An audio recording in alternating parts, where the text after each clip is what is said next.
إن تنصروا الله ينصركم ويثبت أقدامكم.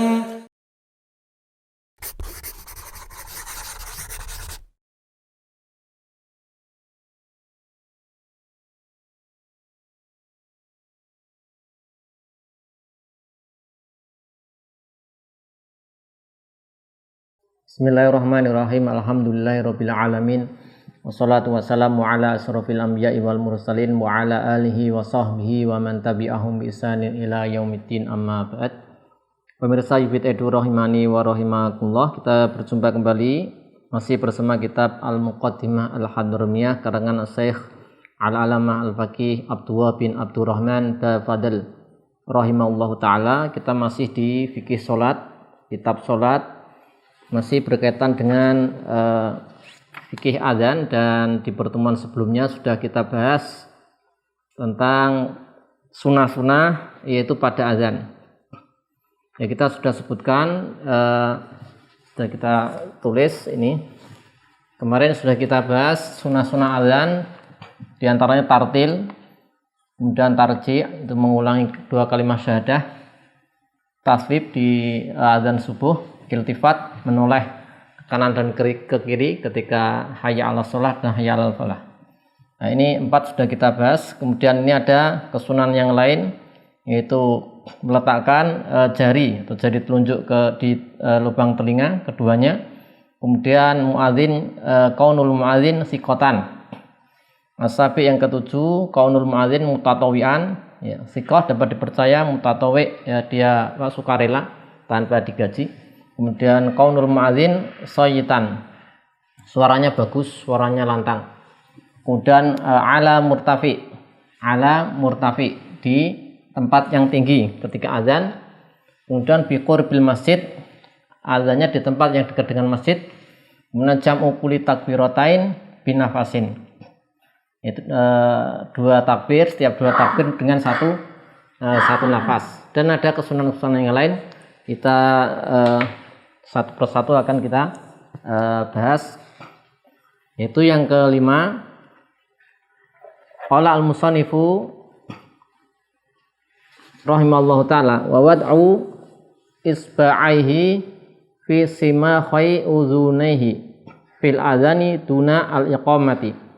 Wa wad'u yaitu meletakkan isba'aihi itu kedua jarinya, isba'ain. Dan ini yang dimaksud di sini ujung-ujung dari jari telunjuk. Ya, ini jari telunjuk ya dimasukkan ke simakhaini, ya 2 lubang telinga. Ya, dimasukkan seperti ini ujungnya, ya. Kan tidak semuanya, jadi ujung dimasukkan. Dan ini adalah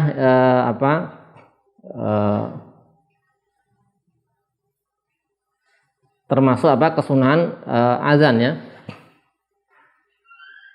Karena ini di sini disebutkan perbuatan dari Bilal, dan di situ ada Nabi Shallallahu Alaihi Wasallam. Yaitu yang kelima, meletakkan yaitu kedua jari jemari di lubang telinga. Yaitu ketika azan saja di sini, karena disebutkan fil azan dunal iqamah, ya. Tanpa iqamah, artinya ketika iqamah tidak meletakkan kedua jari di telinga, ya. Ya, fil azan duna al iqamah, ya, karena di al-hadiyah al-mardiyah disebutkan ini lebih menguatkan suara, ya. Yang pertama itu, yang kedua, yang dengan seperti ini, maka nanti bisa jadi ada orang yang tuli, dia tidak bisa mendengar, tapi dengan melihat ada orang seperti ini, oh berarti dia azan. Atau dari kejauhan mungkin suaranya kurang lantang, kemudian ada orang yang melihatnya dengan seperti ini, berarti itu azan, ya. Untuk memberikan memberikan tanda, ya, bisa sebagai tanda. Maka kemudian kalau misalnya salah satu dari sababah ini dari telunjuk misalnya sakit, ya, qadaruh ada sakit sehingga tidak bisa dipakai untuk diletakkan di telinga, maka bisa dengan jari yang lain, ya, dengan jari yang lain. Atau misalnya jari tangannya yang satu qadarullah misalnya sakit, maka memakai tangan yang sehat saja, yang normal saja. Ya, ini dilakukan ketika azan, ataupun ketika iqamah tidak, ya. Karena ilatnya ini ada alasan atau sebab. Ilatnya adalah agar suara itu lebih lantang kalau dengan seperti ini, ya. Sedangkan ketika iqamah itu tidak butuh suara lantang.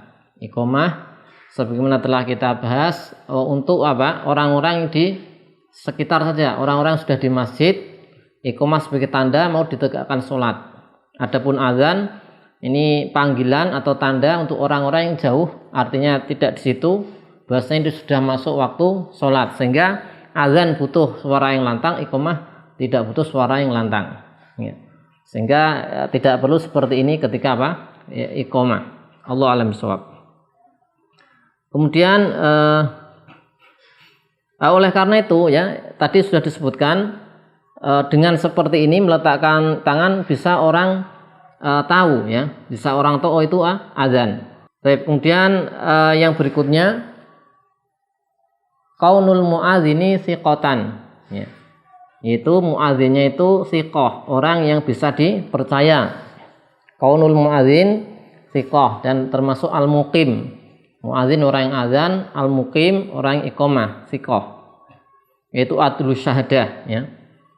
Dia tahu, dia adil, ya. Adlus syahadah, dia adil, ya, dia laki-laki. Kemudian mengetahui waktu-waktu sholat, ya. Mengetahui waktu-waktu sholat. Kenapa harus siqah? Agar bisa diterima informasinya, ya. Yang pertama itu. Yang kedua, kenapa harus siqah? Ya, ini tadi agar bisa diterima informasinya, karena orang azan ini kan dia memberikan informasi kepada kaum muslimin, ini loh sudah masuk waktu azan. Nah, kalau orangnya fasik, nah, orang fasik tidak bisa dipercaya, kan itu. Nah, orang fasik. Maka ini di sini yang siqah, orang yang bisa dipercaya. Jadi ketika ada orang ini siqah bisa dipercaya azan, ya, mendengar itu percaya, oh itu orang yang siqah, benar, dia bisa dipercaya. Yang kedua, di antara hikmahnya adalah agar pandangan orang yang azan itu dia itu aman dari memandang aurat, ya. Karena azan ini biasanya, ya, kalau zaman dulu di tempat yang tinggi, sebagaimana nanti disebutkan di kesunan yang setelahnya, itu tempat yang tinggi. Nah, sedangkan kalau dia di tempat yang tinggi, di sekitar masjid ada rumah-rumah di bawahnya, ya. Bisa jadi di belakang rumah, di samping rumah, bisa terlihat dari atas. Nah, kalau yang azan ini orangnya fasik, tidak amanah, tidak bisa dipercaya, dikhawatirkan memandang aurat-aurat, ya. Ya, di sekitar masjid, posisinya di bawah, dia di atas, ya, gampang melihat. Nah, itu harus orang yang siqah, atau disunahkan orang yang siqah. Kemudian ya, orang siqah karena bisa untuk masalah kepercayaan tadi. Kemudian juga lebih baik lagi kalau dia diketahui, ya, dikenal di antara di kalangan masyarakat, itu dikenal akhlaknya baik, orangnya adil. Nah, sebaiknya seperti itu, ya, karena tadi, ya, azan itu memberikan informasi, ya. Jadi kalau orangnya itu akhlaknya baik, ya, siqah, bisa dipercaya, itu lebih diterima. Kemudian yang berikutnya, yang ketujuh, kaunul muadzin mutatawian. Jadi dia sukarela, ya. Sukarela. Mutatawian itu sukarela tanpa digaji, ya. Sehingga muadzin bisa digaji, tapi ini disunahkan orang yang tidak digaji.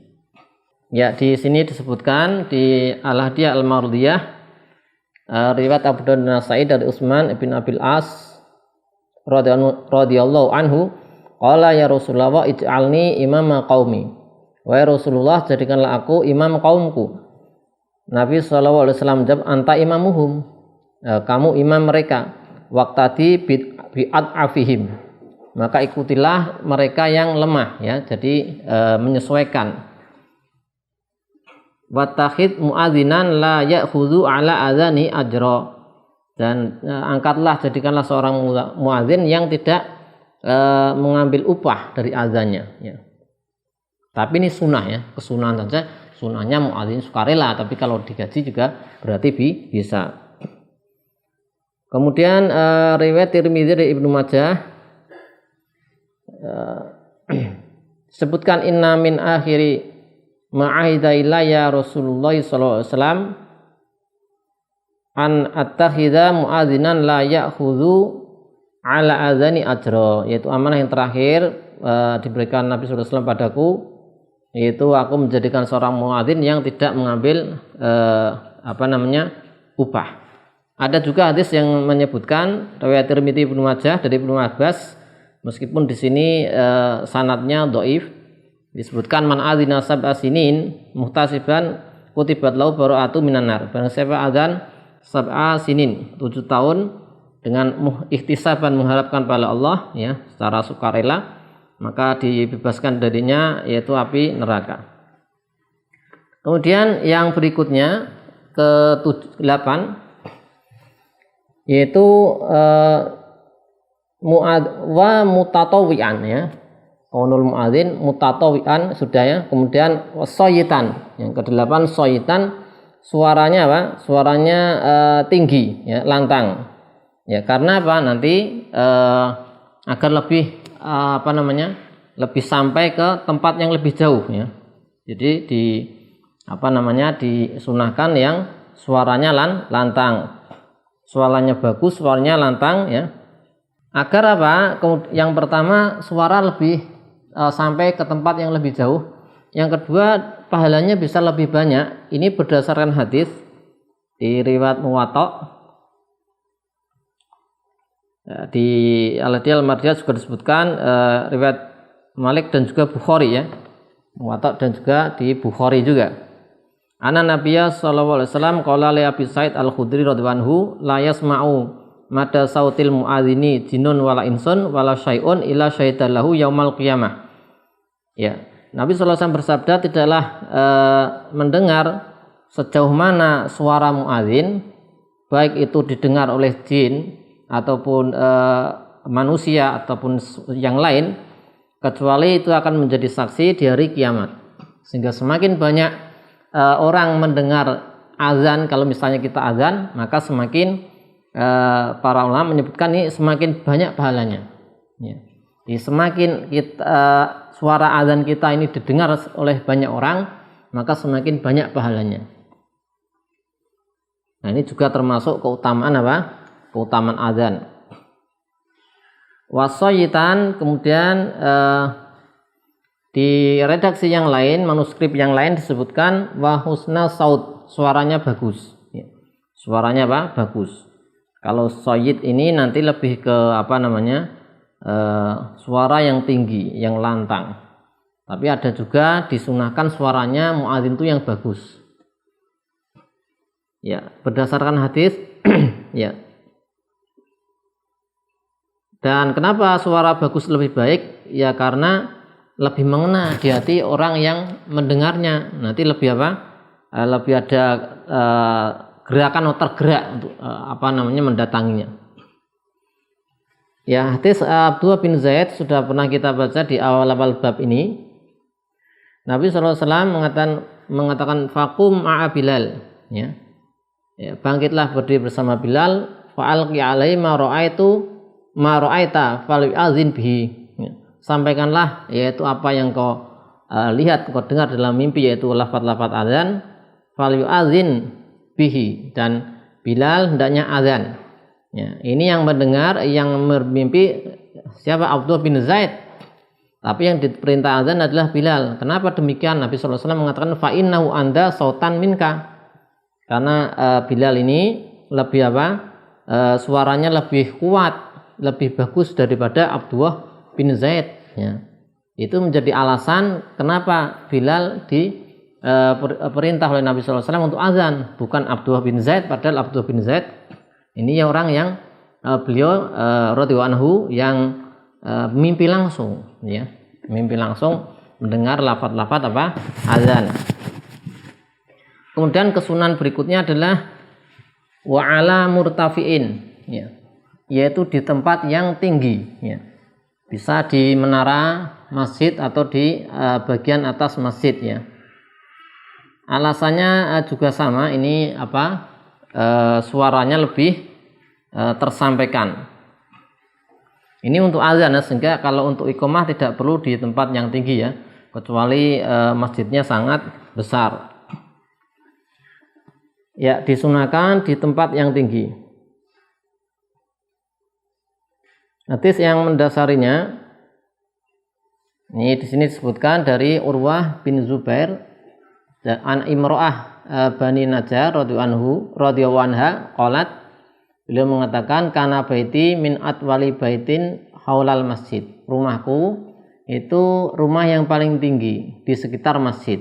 Ya, ini ya, perempuan dari Bani Najjar. Bahkan Bilal yu'adzinu alai al-fajr. Nah, Bilal azan di situ di rumah saya itu azan subuh. Fayati bisaharin fayajlisu alal baiti yang zuru ilal fajri. Maka Bilal datang ketika saat sahur atau apa? Saat-saat sahur, waktu sahur. Ya, jadi sebelum apa? Subuh sudah datang ke rumah tersebut, ya, di atas. Kemudian melihat apa? Fajar. Fa idza ra'ahu, jika sudah melihat fajar, tamato, kemudian beliau menggeliat meregang, jadi apa? Tubuhnya dijulur-julurkan, ya, dijulur-julurkan. Summa qala, kemudian beliau mengatakan Allahumma inni ahmaduka wa asta'inuka ala Quraisyin an yuqimu dinaka. Ya Allah, aku mujimu dan mohon pertolongan padamu agar orang-orang Quraisy menegakkan agamamu. Qalat, perempuan tadi mengatakan summa yu'adzinu, kemudian Bilal azan. Qalat wallahi ma'alim tuhu kana tarakha lailatan wahidatan. Takni hadil kalimah. Demi Allah, aku tidak mengetahui bahasanya Bilal pernah meninggalkan kalimat-kalimat tadi, doa tadi. Ya, ini intinya Bilal ketika azan di tempat yang tinggi, ya, sampai sebelum subuh beliau mengawasi dulu, ya. Ini riwayat Abu Dawud. Sebelum subuh di bagian atas rumah, ya, Bilal, ya, mengawasi fajar. Fajar shadiq muncul, kemudian beliau berdoa, kemudian azan. Ini menunjukkan bahasanya disunahkan di tempat yang tinggi. Allah alam bisawab. Ini diantara kesunan-kesunan azan. Insyaallah kesunan berikutnya akan kita baca di pertemuan berikutnya. Wassallallahu ala sayyidina Muhammadin wa ala alihi washabihi wasallam. Alhamdulillahirabbil alamin.